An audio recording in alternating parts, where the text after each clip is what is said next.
অনেক আমল করবে, আকসারিনা আমালা, অনেক আমল করবে, অনেক আমল করবে, কিন্তু এই আমলগুলো আল্লাহ যে ধুলি কণার মতো আমি উড়িয়ে দেবো, তাদের আমল আমি গ্রহণ করব না। তার মানে বোঝাই যাচ্ছে সমাজে এমন কিছু ইবাদত গুজার বান্দা থাকবে, মানুষ ইবাদত করবে, আমল করবে, কিন্তু ইবাদত করে জান্নাত তো দূরের কথা জাহান্নামে যাবে। এর কয়েকটা দৃষ্টান্ত মিশকাত খোলেন, কিতাবুল ইলম, হাদিস নাম্বার 205। আল্লাহ নবী বলছেন কিয়ামতের মাঠে 3 শ্রেণী মানুষকে তোলা হবে। 2 নম্বর ব্যক্তির কথা কি আল্লাহ নবী বলছেন, একজন দানবীর। কিয়ামতের মাঠে আল্লাহ দানবীরকে তুলে জিজ্ঞেস করেন, দানবীর তোমাকে আমি দুনিয়াতে কোটি কোটি টাকা দিয়েছিলাম, লাখ লাখ টাকা দিয়েছিলাম, এই টাকা তুমি কি করেছো? ও ব্যক্তির জবাব দিল, আল্লাহ তুমি যখন আমাকে টাকা দিয়েছিলে আমি মানুষকে, ঠিক যে মানুষ আমার কাছে চেয়েছে আমি সমস্ত মানুষকে দান করেছি, দান করতে করতে আমার সম্পত্তি শেষ করে দিয়েছি।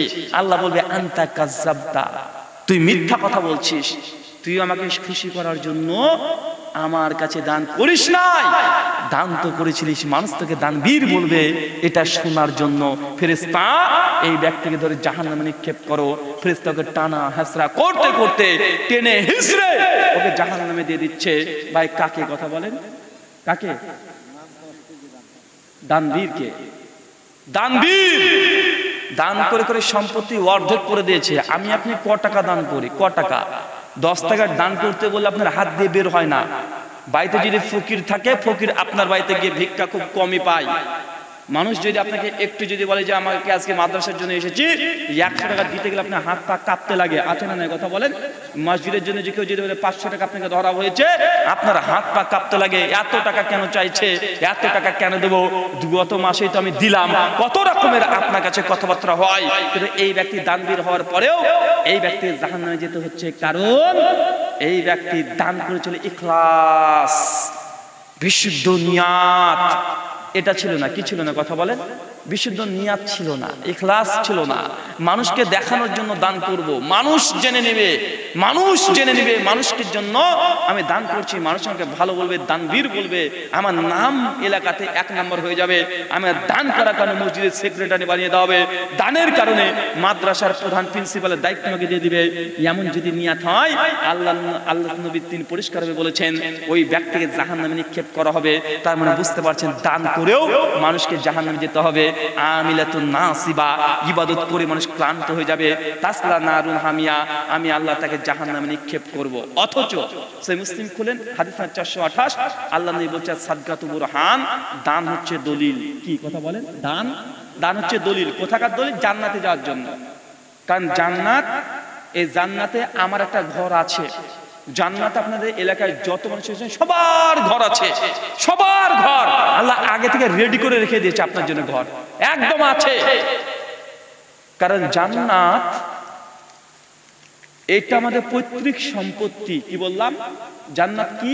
কথা বলে। জান্নাত আমাদের পৈতৃক সম্পত্তি। কিভাবে?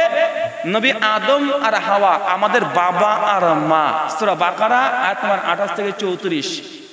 আমরা সবাই জানি নবী আদম আর হাওয়াকে জান্নাত দিয়ে দিয়েছিল আল্লাহ। গোটা জান্নাত যাও, যা ইচ্ছা তাই করো, গাছের কাছে যেও না। মানে জান্নাতে আমাদের আদি পিতার ঘর আছে না নাই? কথা বলেন। বাড়ি আছে না নাই? ওইখানে আমাদের সম্পত্তি পড়ে আছে। আর সেই মুসলিম তাকবীর অধ্যায় 6 নম্বর হাদিস, আল্লাহ নবী বলছে মানুষকে যখন আদম সন্তানকে যখন আল্লাহ আদমের পিঠ থেকে বের করে নিলেন, সমস্ত রূহগুলোকে বের করে ফেললেন, সেই সময় আল্লাহ সুবহানাহু ওয়া তাআলা সমস্ত আদম সন্তানের জন্য জান্নাতে একটা ঘর নির্মাণ করলেন আর জাহান্নামে একটা ঘর নির্মাণ করলেন। মানে একজন মানুষের জন্য দুটো জায়গাতে ঘর আছে। কোথায়? একটা জান্নাতে আর একটা জাহান্নামে। কোথায়? কথা বলেন। জান্নাতেও ঘর আছে আপনার জন্য একটা, আপনার নামে আছে। জাহান্নামে আপনার জন্য একটা ঘর আছে। আল্লাহ নবী এরপরে বলছে যে ব্যক্তি জান্নাতে আমল করতে থাকবে, জান্নাতে আমল করতে করতে মৃত্যুবরণ করবে, ওর জন্য জান্নাতে যে ঘরটা আছে ওটা কনফার্ম করে দেওয়া হবে।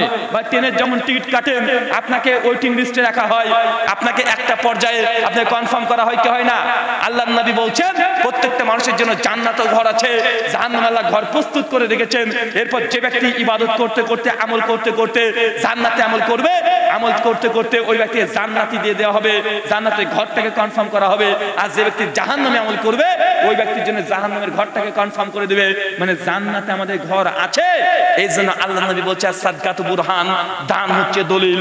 ওই ঘর নিতে হলে ভাই দলিল লাগবে কি লাগবে না? কথা বলেন। আপনাকে বললাম দিনাজপুর আপনার বাপের পৈতৃক সম্পত্তি আছে, অমুক জায়গাতে ডাক ভোটের নাম্বার দিয়েছি, চলে গেছেন জায়গা, আপনি গিয়ে বলতে পারবেন এই জমিটা আমার? পারবেন না। মানুষ বলে প্রমাণ দাও, দলিল দাও, তোমার জায়গা দলিল দাও। বা দলিল চাইবে কি চাইবে না? দলিল চাইবে। এই জন্য আল্লাহ সাদকাতু বুরহান, দান হচ্ছে সেই দলিল। জান্নাতে যে আল্লাহ আমাদের জন্য ঘর নির্মাণ করেছে, এই ঘর যদি পেতে হয় দলিল লাগবে। সেই দলিল হচ্ছে দান। দুনিয়াতে দান করবেন, জান্নাতে যার জন্য আল্লাহ কিয়ামতের মাঠে দলিল দিয়ে যাবে, যাও ওই ঘরটা তোমার। ওই ঘরটাকে কনফার্ম করা হয়েছে। সেই মুসলিমের 428 নম্বর হাদিস আল্লাহ নবী এইভাবে বলছেন। সহিহ বুখারী 660 নম্বর হাদিস আল্লাহ নবী বলছেন কিয়ামতের মাঠে 7 শ্রেণীর মানুষকে আল্লাহ আরশের নিচে স্থান দেবে। তার মধ্যে 6 নম্বর ব্যক্তি ওই ব্যক্তি যে ডান হাত দিয়ে দান করেছিল, বাম হাত বুঝতে পারে নাই। কথা বলেন, আবার কি বললাম? কথা বলেন। আল্লাহর আরশের নিচে স্থান পাবে যে ডান হাত দিয়ে দান করেছে, বাম হাত বুঝতে পারে নাই। কি বললাম? ডান হাত দিয়ে দান করেছে, বাম হাত বুঝতে পারে নাই। মানে আপনি কত দিচ্ছেন আপনি বুঝতে পারবেন না। আপনি যে টাকা, মসজিদ, উন্নতি কল্পে জলসা, আপনার দায়িত্ব আল্লাহর ঘর নির্মাণ করা। এখানে হায়ার করে হুজুরকে ধরে নিয়ে আসতে হবে, এটা আপনার জন্য লজ্জা। পৃথিবীতে এমন কোন ধর্মের অনুসারী না আমি কখনো দেখিনি নামযজ্ঞতে কোন ঠাকুর পণ্ডিতকে ডেকেছে মন্দির তৈরি করার জন্য, ঠাকুরকে লাগিয়ে দিয়েছে, বেটা অমুকের বেটা এত টাকা দান, একে আমি জান্নাত ঢুকে দিলাম, এমন কোন দৃষ্টান্ত দেখেছেন অন্য ধর্মের মধ্যে? কথা বলেন। কোন হিন্দুকে দেখেছেন তাদের নাম যজ্ঞতে মন্দির তৈরি করার জন্য টাকা তুলছে? আছে? তাদের মন্দিরে টাকা লাগে না, এমনি হয়ে যায়। তা আপনি মুসলমানের বাচ্চা, কুনতুম খায়রা উম্মাহ, আল্লাহ হচ্ছে সর্বশ্রেষ্ঠ জাতি, মুসলমান জাতি। আপনি আল্লাহর জন্য ঘর তৈরি করবেন, একদম বক্তাকে হুজুরকে নিয়ে এসেছেন ফকিরের মতো, আপনি তাকে টাকা তুলে নিচ্ছেন, এটা আপনার জন্য লজ্জা। কথা বুঝতে পারছেন? কথা কঠিন হতে পারে। পৃথিবীর খ্রিস্টানরা আছে, তাদেরও বড় বড় গির্জা তৈরি করে, তারা কি তাদের পাদ্রী ফাদার যারা আছে তাদেরকে টাকা তুলে নেয়? কথা বলেন। তাই নোংরা আচরণ, নোংরা নীতি মুসলমানদের মধ্যে হবে কেন? কেন হতে হবে মুসলমানদেরকে? আল্লাহ বলছে কুনতুম খায়রা উম্মাতিন উখরিজাত লিন-নাস, সূরা আলে ইমরান আয়াত নম্বর 110। গোটা সৃষ্টি জগতের শ্রেষ্ঠ জাতি আল্লাহ হচ্ছে মুসলমান জাতির মধ্যে একটা জামাত। আর আমাদের মুসলমান জাতি আল্লাহর ঘর তৈরি করবেন, এই জন্য আমাদেরকে বক্তা আলাদাভাবে নিয়ে আসতে হয়, আলাদাভাবে তাকে কালেকশন করতে হয়। তাই যে চেয়ে আপনার পক্ষে টাকা বের হয় না। সহিহ বুখারী হাদিস 450 আল্লাহ নবী বলছে কোন ব্যক্তি যদি দুনিয়াতে একটা মসজিদ নির্মাণ করে দেয়, বাইতুল ফিল জান্নাহ, জান্নাত আল্লাহ তার জন্য ঘর নির্মাণ করবে। দুনিয়াতে একটা মসজিদ নির্মাণ করবেন, আল্লাহ জান্নাতে আপনার জন্য ঘর নির্মাণ করবে। এই হাদিস জানছেন, তারপর আপনার কাছে এত বলতে হবে কেন? কেন বলতে হবে আপনাকে? জান্নাত দরকার নেই, জোর করে টাকা আপনার কাছে নেওয়ার দরকারও নেই আমার। জান্নাত যদি আপনার প্রয়োজন না হয়, কেন আপনার কাছে জোর করে টাকা নেব? জোর করে টাকা দিলে আপনি জাহান্নামে যাবেন। কথা বুঝতে পারলেন না ভাই?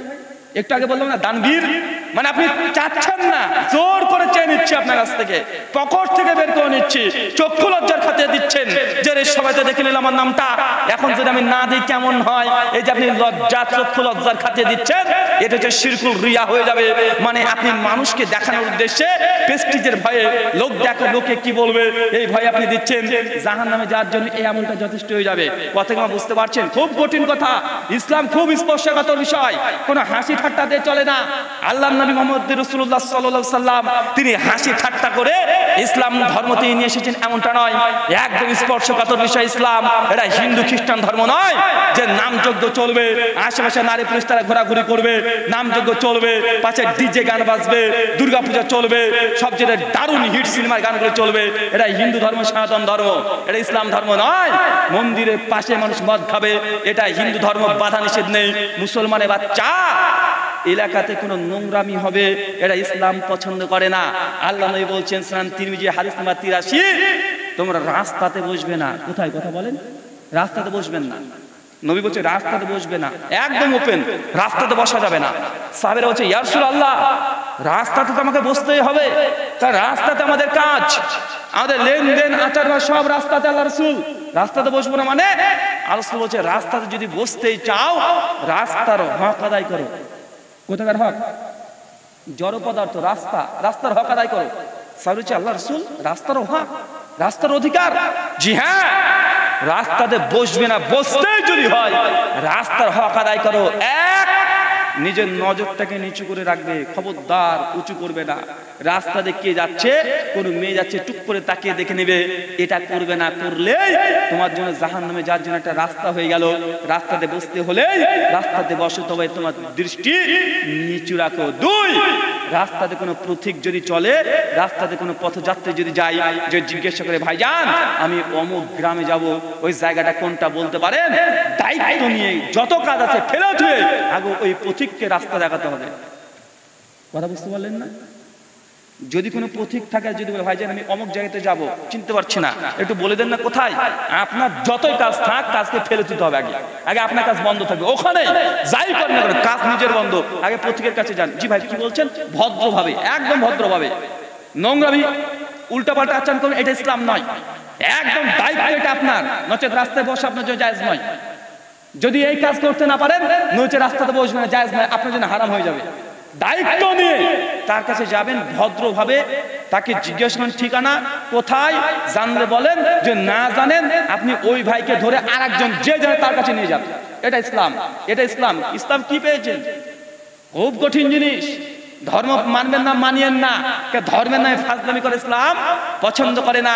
আল্লাহ নবী এরপরে বলছে রাস্তার হক হচ্ছে এটা, রাস্তাতে চলাচলের জায়গায় কোনো কিছু যদি আটকিয়ে থাকে যেটা মানুষের ক্ষতি করতে পারে, সেই জায়গাটাকে পরিষ্কার করতে হবে।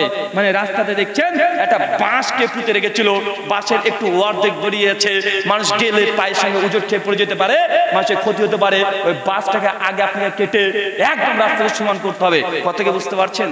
কারো যেন ক্ষতি না হয়। আল্লাহ নবী এরপরে বলছে রাস্তাতে তুমি বসো না, বসতে যদি হয় কোনো ব্যক্তি ভারী জিনিস বহন করছে, সে যদি কষ্ট হয় তুমি তাকে গিয়ে সহযোগিতা করো। কি বললাম বলেন তো ভাই? মানে একজন কৃষক মাথাতে বোঝা নিয়ে আসছে, আপনি রাস্তায় আছেন, তুলতে পারছেন না, আপনাকে দৌড়িয়ে যেতে হবে ওখানে। কি কথা বলেন? দৌড়িয়ে যেতে হবে, তার বোঝাটাকে আপনাকে